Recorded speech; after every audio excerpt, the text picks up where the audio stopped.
오늘 본문 말씀 로마서 8장 28절의 말씀은 우리가 잘 아는 말씀입니다. 우리가 알거니와 하나님을 사랑하는 자, 곧 그의 뜻대로 부르심을 입은 자들에게는 모든 것이 합력하여 선을 이루느니라. 오늘 새벽에 제가 어머니 기도실에서 말씀을 붙들고 기도하는데 저에게 많은 교인들의 얼굴이 이렇게 지나가더라고요. 저에게 기쁜 소식을 전해준 교인들도 있고요, 올 한 해 저에게 아픈 소식을 전해준 교인들도 있었어요. 그리고 어떤 분은 저에게 그런 얘기를 해요. 목사님 저까지 목사님에게 부담이 되는 건 원치 않아서 제가 힘든 시간들을 그냥 안고 지나갔습니다. 저는 많은 이야기들을 듣고 담고 때는 털어내기도 하고 또 기도하면서 한 주간을 지나왔어요. 하나님께서 많은 그 교인들의 얼굴들을 바라보면서 잘됐건 잘못됐건 그것이 끝이 아니라 지금도 과정을 가고 있다고 하는 것을 저에게 깨닫게 하셨죠. 어떤 목사 부자 간에 이런 대화를 하게 됐대요. 초등학교 다니는 애가 아빠한테 물어봅니다. 아빠, 하나님은 왜 세상을 6일 동안 창조하셨어요? 왜? 하나님은 능력이 많으신 분이라 하루에 다 창조하실 수도 있었는데 왜 6일이나 걸렸을까요? 하루에 창조하셨으면 하루 학교 가고 하루 쉬고, 하루 학교 가고 하루 쉬고 할 텐데, 내 아빠가 그 얘기를 듣고, 야 임마, 하나님이 하루에 세상을 창조하시고 다음날 안식일을 삼으셨으면 아빠는 하루 설교하고 쉬고 또 설교하고 쉬고 또 설교하고 아빠는 죽는다 이놈아. 여러분들, 누군가에게는 선인 것 같지만 누군가에게는 선이 아닐 때가 있고, 누군가에게는 좋은 것 같지만 누군가에게는 좋지 않은 것 같은 때가 있습니다. 결국 선이라고 하는 것은 나에게 느껴지기 때문에 선이 아니라 하나님께서는 모든 것을 합력하여 선을 이루어 가기를 원하시는 분이다. 이 하나님의 뜻이 우리들에게 보이기 시작할 때 우리는 비로소 그리스도인이 되는 거예요. 여러분들이 나에게 이루어진 그 사건 하나하나만 가지고 일희일비한다면 여러분들은 교회를 다니는 사람이기는 하지만 그런 사람들을 가리켜서 크리스찬이라고 말할 수는 없을 것 같아요. 오늘 우리들이 좋은 결산을 하기 위해서 우리들이 살펴보아야 될 것이 있는데, 제가 읽었던 책 중에 게으름이라고 하는 책이 있어요. 거룩한 삶의 은밀한 대적 게으름이라고 하는 책이 있는데, 거기에서 게으름을 이렇게 정의하고 있더라고요. 게으름은 끝까지 하지 않는 것이 게으름이다. 자, 여러분들 스스로 올 한 해를 게으르게 보내셨어요? 안 게으르게 보내셨어요? 네, 그냥 참 우리나라 말이 좋죠. 앞에다 안자만 붙이면 돼. 네, 게으르게 보내셨는지 안 게으르게 보내셨는지. 아마 여러분들 지금 마음속에 생각들이 다 틀리실 거예요. 잠언 19장 24절에 보니까 게으름을 아주 재밌게 표현하고 있어요. 같이 한번 볼까요? 게으른 자는 자기의 손을 그릇에 넣고서도 입으로 올리기를 괴로워하느니라. 이 정도 되면 진짜 게으른 거 아니에요? 자, 자기의 손을 그릇에 넣었다라고 하는 의미는 먹을 의도가 있는 거예요. 그런데 그걸 가지고 입에 가져가기가 귀찮은 거예요.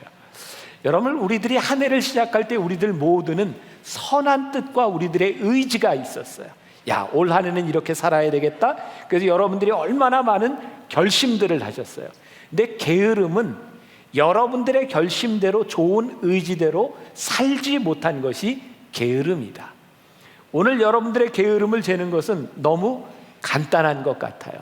내가 올 한 해를 내 의지, 내 선한 뜻대로 살았는가, 살지 못했는가라고 하는 거죠. 우리는 교회 와서 예배를 드리면서 우리 마음속에 가장 우리들이 간구하는 것 중에 하나가 은혜예요. 야, 내가 은혜를 받았으면 좋겠다. 은혜를 받았으면 좋겠다.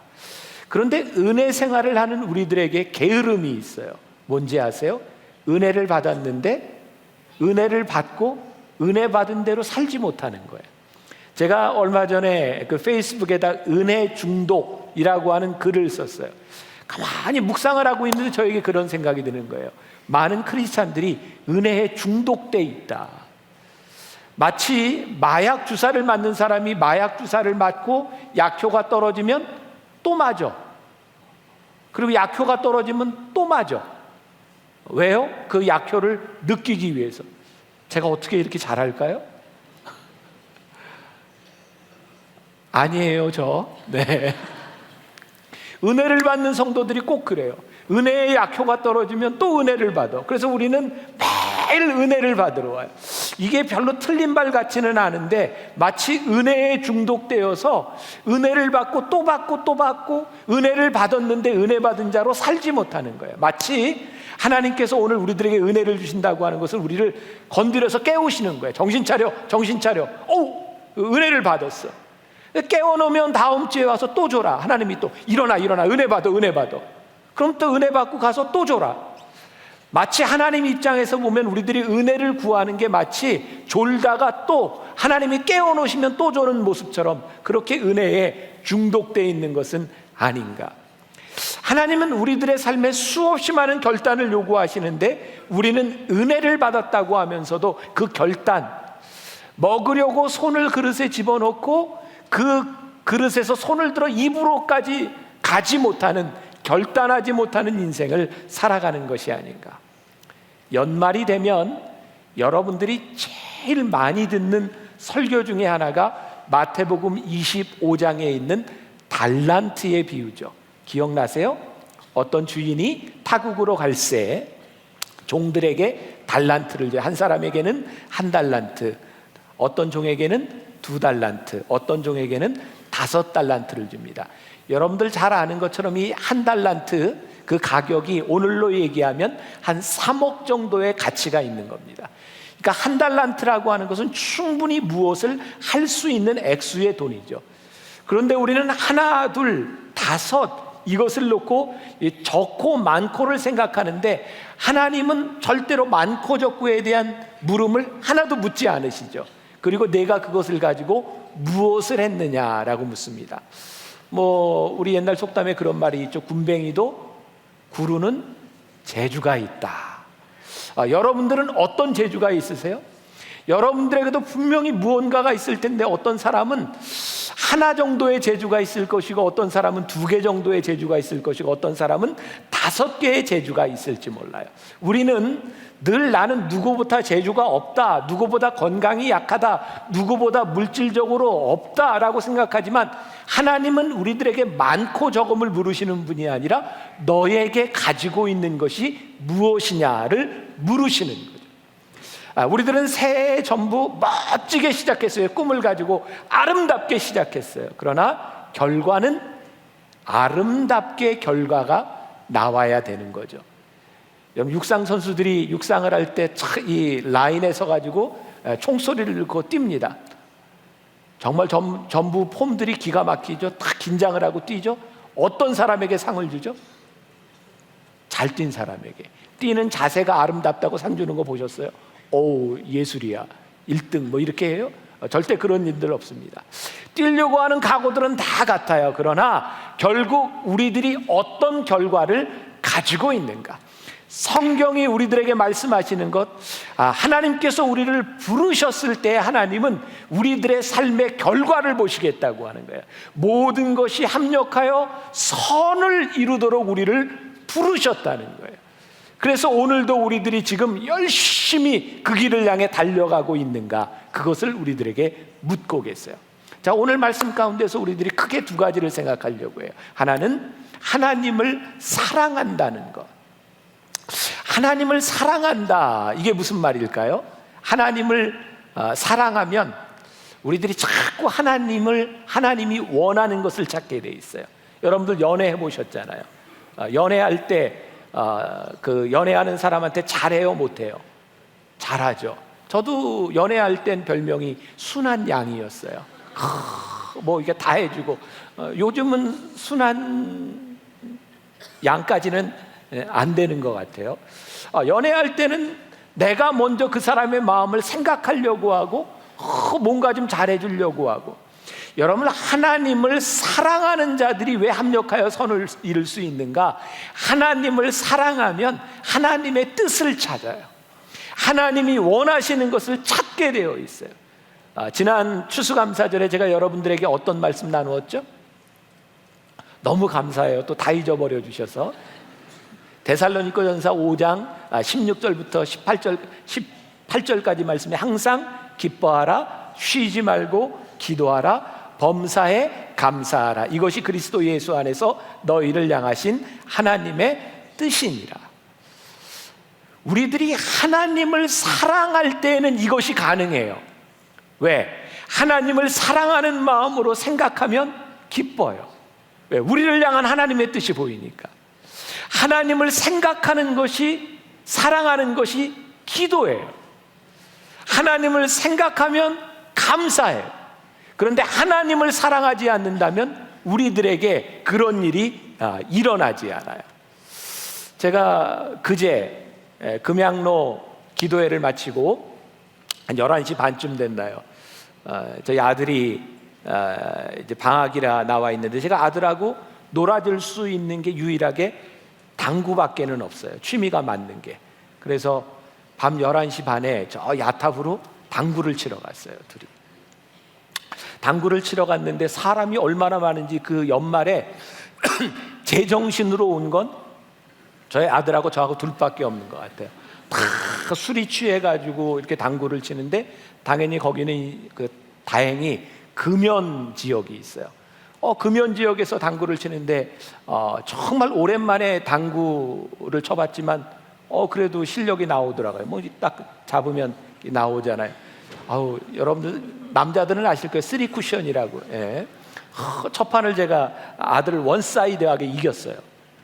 두 번째 판을 이렇게 하는데 옆에서 술 먹은 그 친구들이 얼마나 그냥 흡연실 왔다 갔다 하면서 담배를 피고 시끄럽게 하고, 옆에 있는 아이는 좀 고등학생쯤 돼 보이나. 근데 이놈들이 얼마나 욕을 하는지, 어쩌면 말끝마다 욕을 해요. 여보세요, 너 나와, 계속 욕을 하는 거예요.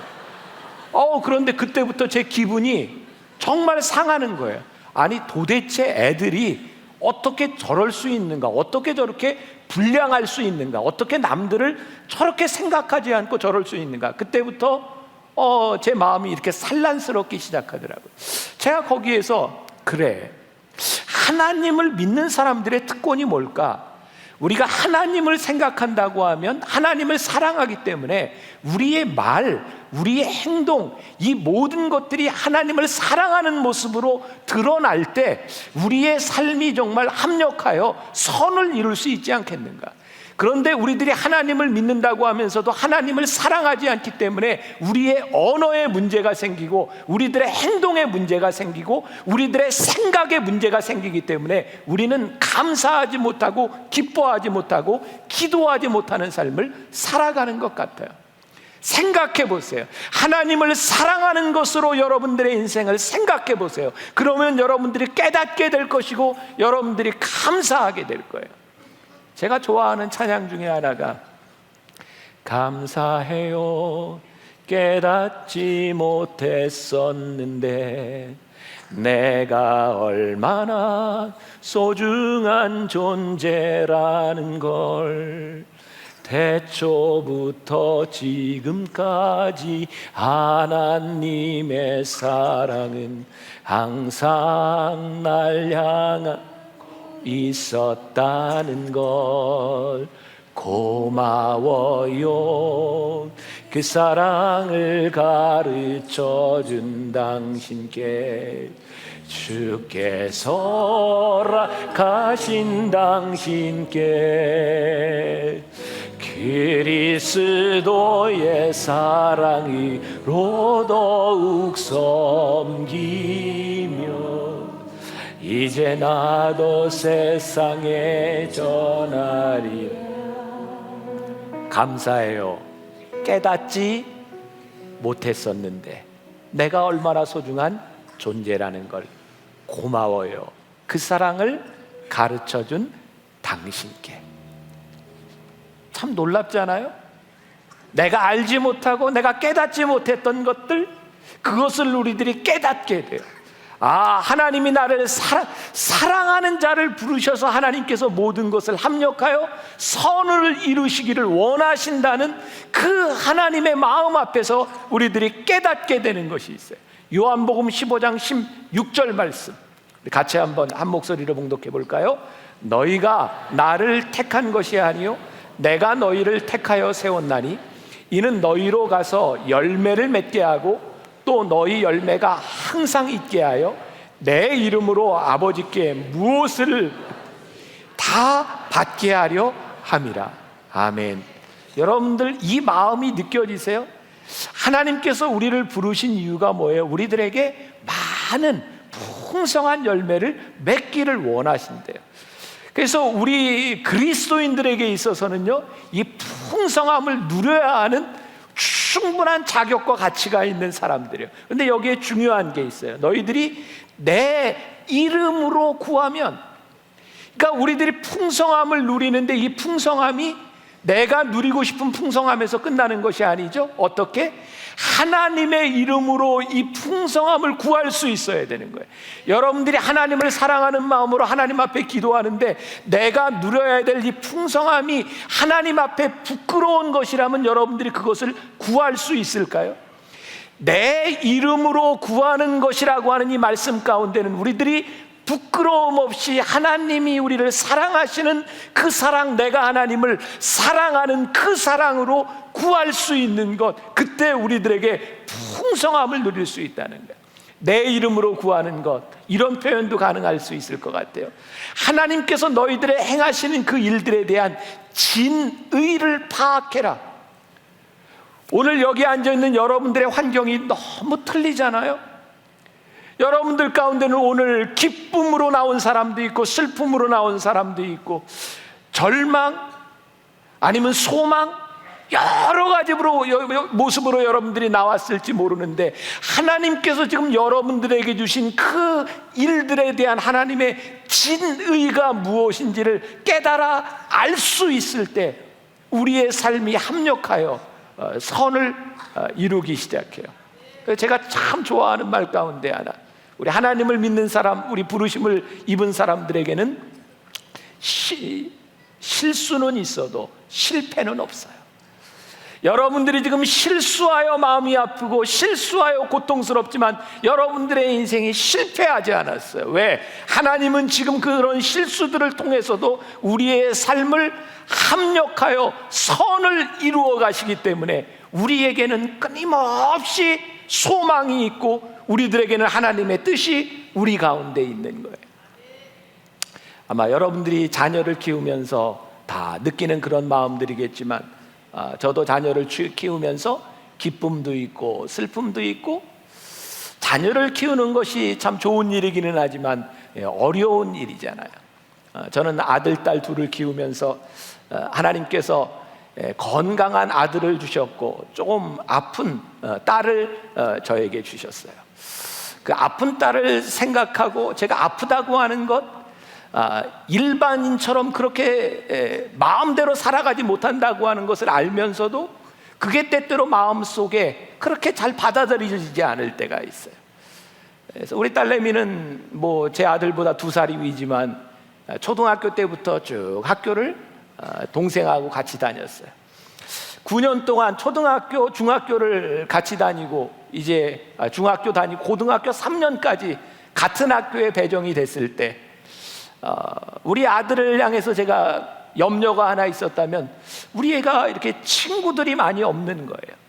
늘 학교를 마치면 누나를 제일 신경 써야 되고 누나 때문에 늘 힘들어하는 그 아들, 고등학교 올라갔는데 아들아 힘들지? 너 누나를 늘 돌보는 것 때문에 너 힘들지? 근데 그때 제 아들이 이런 얘기했어요. 아빠 어쩔 수 없잖아요. 제 누나잖아요. 하나님께서 그렇게 주셨는데 제 누나잖아요. 그 얘기를 들으면서 제 마음이 참 많이 기뻤고 안쓰럽기도 했어요. 우리 아이들이 이제 22, 24, 저희 집안의 전통으로 의하면 이제 결혼할 날이 얼마 안 남았어요. 25이면 결혼을 해야 되니까 저는 마음의 준비가 다 끝났어요. 근데 우리 아들이 가끔 보면 너는 어떤 여자하고 결혼할래?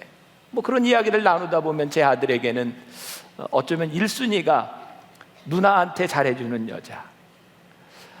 나는 그 아이가 그렇게까지 부담 안 가졌으면 좋겠는데, 그렇게 살아가면서 우리는 우리 가정에 때때로는 힘들고 때때로는 기쁘고 감사한 일들 가운데서 그것이 우리의 가정인 거예요. 여러분들에게 지어가야 될 여러분들의 때로는 짐, 하나님께서는 여러분들이 질 수 있는 것을 주시기 때문에 그것이 우리들에게 지금 힘든 일인지는 모르지만 하나님께서 끊임없이 선을 만들어가고 계시는 하나님의 사랑을 우리들이 볼 수 있는 것이 우리들에게 얼마나 기쁘고 감사한 일일까. 지난주에 제가 여러분들에게 책을 하나 소개해드렸습니다. 학교 밖 365, 쉬운 책이고 그냥 여러분들이 자녀들하고 이렇게 하나씩 이야기식으로 읽어봐도 좋은 책이기도 합니다. 그 책에 작은 영웅이라고 하는 짧은 글이 실렸어요. 세상은 나폴레옹을 작은 영웅이라 부른다. 볼품없는 작은 키 때문이다. 그러나 이 작은이라는 수식어 때문에 영웅이라는 명사가 더 돋보이는 것이다. 만약 그가 큰 영웅이었다면 감동과는 거리가 먼 반응만 있었을 것이다. 그래, 너 잘났어 하면서 당신은 지금 보잘것없는 수식어를 들고 있다. 작은, 가난한, 약한, 촌스러운. 그러나 수식어가 보잘것없을수록 뒤에 따라붙는 명사가 더 빛난다. 작고, 가난하고, 약하고, 촌스러운 당신. 이제 당신이 들고 있는 초라한 수식어 뒤에 당신이 꿈꾸어온 멋진 명사를 붙일 차례다. 이거 감동해야 되는 건데, 이런 이야기를 듣고도 여러분들이 감동이 안 되는 건 여러분들이 그만큼 메마른 감동이 안 되세요? 그렇구나. 내 뒤에 무엇이 붙는가? 내 수식어 작은, 촌스러움? 이런 것들은 문제가 되지 않나. 저도 우리 교회 학교 아이들이 저보면 애들이 머리를 이렇게 손가락질해요. 빛난다 그래요. 여러분들, 제가 잘생기고 영화배우 같고 혹 어떤 사람은 또 그러대요. 제가 교계의 장동건이라고. 연말까지 비웃으셔야 되겠어요. 제가 모든 조건을 다 갖추고 이렇게 설교하고 있으면 저도 아무것도 빛나지 않을 것 같아요. 근데 하나님이 빛나게 하셨어요. 그러니까 사실 우리들이 가지고 있는 그 무엇이 중요한 것이 아니라 우리들이 가지고 있는 그것으로 우리들이 무엇을 하느냐, 그것이 우리를 위대하게 만들어주는 것이고, 여러분들이 수없이 되풀이한 실수 가운데 우리를 통하여 합력하여 선을 이루시는 그 하나님이 우리들 가운데 고백될 때 우리는 정말 멋진 수식어가 붙는 사람이 되지 않을까. 그 책에 보면 또 이런 글도 있더라고요. 샴푸. 비누가 지배하던 욕실에서 샴푸가 한 자리 차지할 수 있었던 건 자신만의 전문 분야를 확실히 보여줬기 때문이다. 누군가를 그대로 흉내내서는 내 자리를 갖기 어렵다. 샴푸가 지배하던 욕실에서 린스가 한 자리 차지할 수 있었던 건 샴푸의 일을 빼앗지 않고 도와주었기 때문이다. 누군가를 쓰러뜨려야 내 자리가 생기는 것은 아니다. 근데 우리는 정말 착각하죠? 나는 왜 1달란트야? 나는 왜 2달란트야? 근데 하나님은 우리들에게 뭐라고 말씀하세요? 너는 그것으로 빛날 수 있어. 너는 그것으로 내 역할을 감당할 수 있어. 근데 우리는 수없이 많은 사람들이 나를 향한 하나님의 뜻보다는 다른 사람이 가지고 있는 그 무엇과의 비교를 하면서 살아가는 거죠. 오늘 우리가 본문 말씀 가운데 기억해야 될 것, 뜻대로 부르심을 입었다. 이게 무슨 말인가? 영어 성경에 보면 according to his purpose라고 되어 있어요. 그의 목적을 따라서 우리가 부르심을 받았다고 하는 것은 뭐냐면요, 그의 목적을 따라서 하나님의 목적 아래 우리를 불러주셨다는 거예요.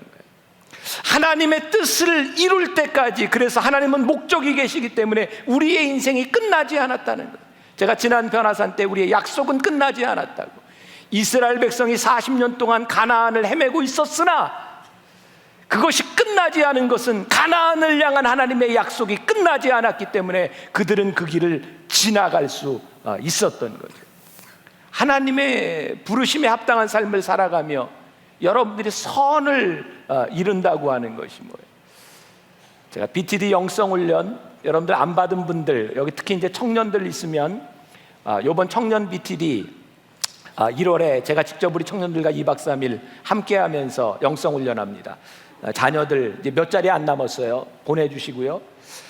우리 어른들을 위한 트레스디아스도 영성훈련이 있어요. 제가 우리 교회 사역 중에 가장 심혈을 기울이는 제 삶의 스케줄의 우선순위이기도 합니다. 그 영성훈련을 받는 사람들을 보면서 저는 그런 생각해요. 은혜를 받으러 온 사람도 있고 억지로 끌려온 사람도 있거든요. 보면은 은혜를 받으려고 하는 사람도 있고 끝까지 은혜를 안 받으려는 사람들. 은혜를 받을까 봐 무서워. 은혜를 받으면 내가 변할까 봐, 내가 즐기던 것을. 그때 그 사람들을 위해서 만들어준 노래가 있죠. 식당에서 먹고 깨질래, 맞고 깨질래, 이왕이면 먹고 깨지자. 깊이 새겨들어야 할 말입니다. 제가 오늘 여러분들에게 무서운 이야기를 좀 하는데요, 좋은 말 할 때 잘하세요.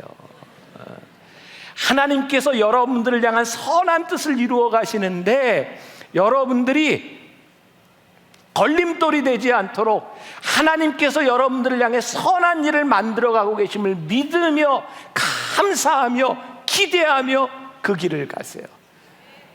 우리 교회 장로님 중에 한 분이 굉장히 어려운 일을 많이 당하셨어요. 사업할 뿐이 아닌데 사업을 시작했다가 어려움을 당하셨어요.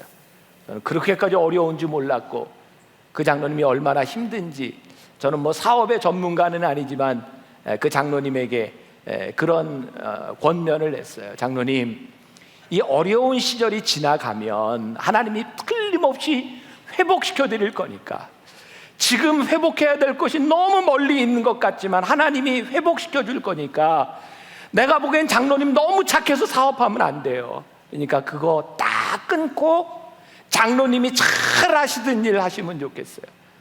제가 지난주에도 만났는데 장로님 얼굴이 많이 확 폈어요. 목사님, 소망이 보여요. 소망이 있어요. 지금 장로님이 어려운 것이 아니라 회복시켜 주시는 하나님을 알고 있기 때문에 그 장로님에게 소망이 넘치는 거예요. 그래요, 하나님이 부르신 장로님, 하나님께서 신실하게 쓰시는 장로님, 지금 어렵지만 결국 하나님께서는 선을 만들어 주실 거예요. 합력하여 선을 이루어 주실 거예요. 아직 우리들에게 끝난 것이 아니기 때문에 우리들이 합력하여 선을 이룰 때까지. 악하고 게으른 종이 어떤 사람이에요? 여러분들은 게으르세요? 안 게으르세요? 다시 생각해 보세요. 세상에 게으른 사람도 자기 하고 싶은 건 다 해요. 게으르다고 하는 것은 아무것도 하지 않는다는 것이 아니고요, 하나님의 뜻을 따라 살지 않는 것, 그것이 게으른 거예요. 여러분 잘 기억하세요. 성경에서 이야기하는 게으름이라고 하는 것은 하나님의 뜻을 따라 살지 않는 것이 게으름이라는 거예요. 이 게으른 자들은요, 하나님께서 자기에게 재능을 주셨음에도 불구하고 늘 누구와 비교함으로 인하여 자기의 재능을 썩히고 있어요. 여러분들 신앙생활하면서 연세든 분들, 후회하는 분들 많죠? 이제 좀 여유도 생기고 뭔가 봉사도 할 수 있을 때 시간은 많은데 몸이 허락지를 않아요. 여러분, 사단의 가장 위험한 유혹이 뭔지 아세요? 자리 잡으면, 돈 벌면, 시간에 여유 생기면. 그런 여유가 있을 때 못할 사람은 아무도 없어요. 그러나 그런 여유가 생기면 우리에게 열정도, 우리들에게 힘도, 건강도 허락하지 않아요. 지금 우리의 자리에서 우리들이 할 수 있는 그 재능을 가지고 하나님께서는 그것이 쓰임받기를 원하시는 분이에요. 언제까지 그렇게 게으르다가 우리들의 인생을 마감할 거예요? 각자 그 재능대로 누구야 비교할 것이 아니라, 누구와 비교해서 상처받을 것이 아니라 지금 나에게 주신 것을 내가 얼마나 성실하게 살아가는가. 이 예배가 이제 방송으로 나가기 때문에 혹시 이제 오해할 분이 있을지도 모르겠는데, 제가 저희 교회가 이제 어느 정도 규모도 있고 한 교회다 보니까 제가 목회자들 세미나에 갈 경우가 있어요. 저를 초청한 이유는 만나교회는 이제 새로운 패러다임, 새로운 예배, 새로운 것 한다고 하는데 소개해 주세요. 그러면 제가 다른 사람이 있는 데 가서 우리 교회 나쁜 얘기 안 하죠. 잘된 얘기만 하죠. 우리 교회도 다 모든 교회가 가지고 있는 문제들을 안고 있지만 좋은 이야기들을 이렇게 많이 해요. 끝나고 나면 틀림없이 어디에 가도 똑같은 질문을 해요. 목사님은 왜 그렇게 큰 교회 중심으로 이야기를 합니까? 목사님 그런 얘기하면 작은 교회 우리들은 상처받습니다. 그리고 또 이런 이야기를 해요. 목사님의 교회는 많이 부흥했는데 혹시 작은 교회를 위해서 교인들을 좀 떼서 나눠줄 생각이 없습니까? 저는 그런 얘기를 들으면 가슴이 폭폭해요. 이건 아닌 것 같은데. 지금 한국의 많은 작은 교회들은 큰 교회 때문에 손해를 보고 있다고 생각해요. 물론 교회들이 커지는 현상과 교회가 작아지는 현상들 어떤 상관관계가 분명히 있을 겁니다. 그러나 저는 그 문제를 떠나서 그분들 마음속에 있는 상처가 보이는 거예요.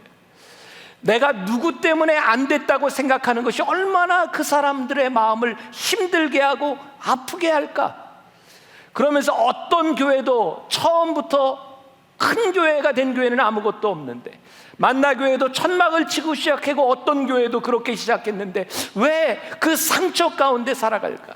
지금 우리가 가지고 있는 아픔이나 어려움들을 보지 못한다고 하는 것이 아니라 더 근본적인 것은 누구 때문에 내가 피해를 보고 있다는 생각이에요. 1달란트 받은 사람이 2달란트와 5달러 받은 사람을 보고 저 사람들보다 나는 재능이 없어, 그리고 두려운 마음으로 달란트를 묻어둔 것, 그는 아무것도 할 수가 없었어요. 주인은 찾아와서 내가 얼마를 남겼느냐, 그 남긴 양에 대해서 물어보는 것이 아니라 그것을 가지고 내가 무엇을 했느냐를 묻고 오겠어요. 여러분들, 우리들이 하나님의 뜻대로 살아가는데 제일 불행한 게 뭔지 아세요? 비교하며 우리의 재능들을 사용하지 못하고 묻어두는 거예요. 여러분, 선을 이루셨습니까? 합력하여 선을 이루셨습니까? 여러분들이 있는 것으로, 여러분들이 가진 것으로 그렇게 여러분들이 선을 이루고 살아가시냐 이 말이에요. 땅에 묻어두는 사람들 두려움이에요. 누구보다 못할까 봐. 어떤 할아버지가 약국에 찾아가서 약을 사려고 하는데 약사를 좀 의심스럽게 쳐다봅니다. 혹시 약사 면허증이 있나요? 약사가 있지요, 여기 이게 접니다. 그리고 면허증을 보여줬어요. 그런데도 마음이 잘 안 놓이는 거예요. 이 할아버지가 혹시 약사님은 약을 줘줘서 누가 죽었거나 혹시 사고가 난 적이 없습니까? 그러니까 펄쩍 뛰면서 그런 일 없습니다. 실수를 범했으면 내가 어떻게 지금 하고 있겠습니까? 분명하죠? 분명하죠. 할아버지가 약사에게 그러면 바카스 한 병 주세요. 그래서 바카스를 하나 사가요. 바카스 하나 사가면서 그렇게 심각하게 물어야 되겠습니까? 근데 마치 우리가 우리의 인생의 문제들, 우리의 삶을 살아가며 그렇게 심각하게 살아가는 거예요. 저는요, 믿는 게 있어요. 하나님이 택하신 자들은 하나님이 분명히 인도하신다는 거예요. 여러분들 인생을 고민하다 끝낼 수 있는 인생이 아니에요. 그러긴 너무 짧아요.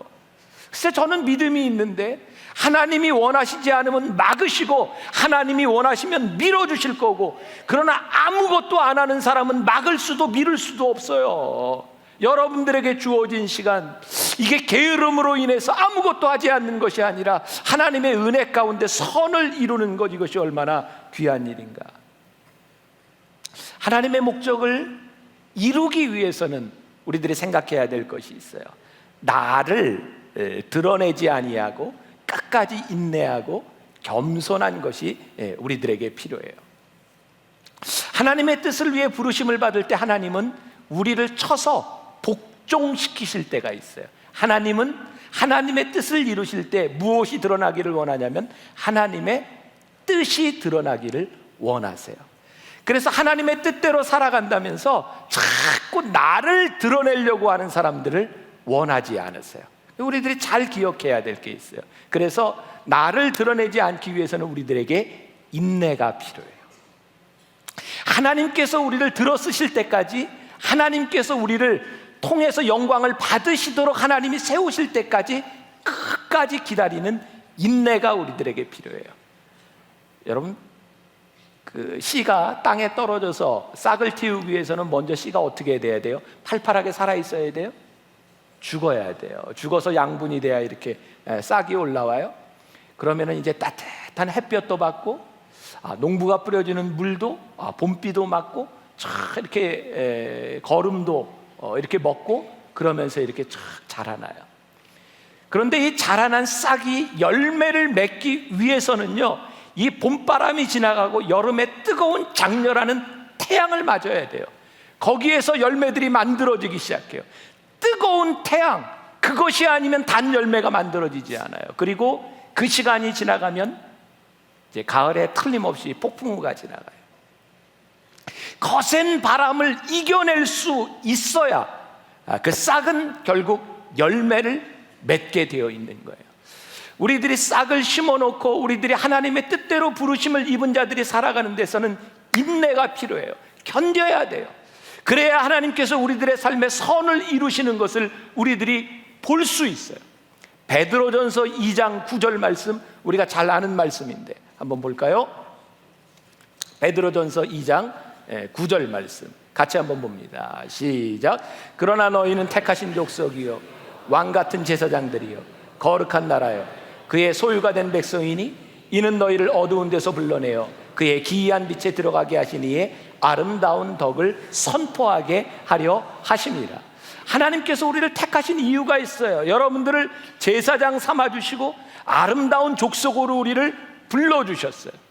그래서 하나님을 믿는 사람들에게는 정말 틀림없이 우리들에게 있어야 하는 자존감이 있는 거예요. 그리고 우리들이 인내하고 선을 이루기 위해서 참고 가는 거예요. 자, 여러분들 그런 얘기 들어보셨죠? 전투에서 지고도 전쟁에서 이기는 사람이 있어요. 그죠? 근데 전투에서는 다 이겨도 전쟁에서 지는 사람이 있어요. 전투에서 이기는 게 이기는 겁니까? 전쟁에서 이기는 게 이기는 겁니까? 이것도 생각이 잘 안 되시나요? 네, 전쟁. BC 202년에 유명한 전쟁에서 한 나라가 세워질 때 그때 이 장량이라고 하는 사람, 그리고 유방이라고 하는 한 나라 왕이 있죠. 여기에 맞서서 싸웠던 사람이 역발산 기계세 항우입니다. 그 기록에 보니까 유방은 항우한테 한 번도 이겨보질 못했대요. 마지막 전투에서 이겼대요. 그때 전투에서 이 31살에 좀 볼게요. 항우는 죽습니다. 그리고 45살 때 유방이 왕이 됩니다. 그때 나온 유명한 얘기죠. 항우는요, 한 번 전투에서 이김으로 전쟁에서 승리합니다. 항우는 아무리 전투에서 많이 이겼어도 결정적인 것의 짐으로 인하여 그는 모든 것을 잃고 맙니다. 저는 오늘 하나님의 말씀을 생각하면서 합력하여 선을 이룬다고 하는 것이 무엇일까? 지금 내가 지고 있는 것 같고 내가 실수하고 있는 것 같아도 하나님께서 우리들의 삶을 통해 끊임없이 선을 이루어가고 있음을 믿으며 인내하며 이 길을 가는 것. 그래서 우리들이 택하신 족속으로서 우리들이 자존감을 잃지 않고 하나님의 백성으로 끝까지 살아가는 것. 올 1년 동안 제 가슴에 떠올랐던 우리 많은 교인들의 모습이 있어요. 기뻤던 얼굴들, 슬프고 힘들었던 얼굴들. 오늘 새벽에 기도하면서 제가 이 말씀을 붙들고 기도하면서 하나님, 오늘 말씀을 전하는 중에 하나님 저에게 믿음을 주시고 확신을 주셔서 담대하게 선포하기를 원하는데 한 사람도 넘어지는 사람이 없게 하여 주옵시고 끝까지 선을 이루는 하나님의 백성이 되게 하여 주옵소서.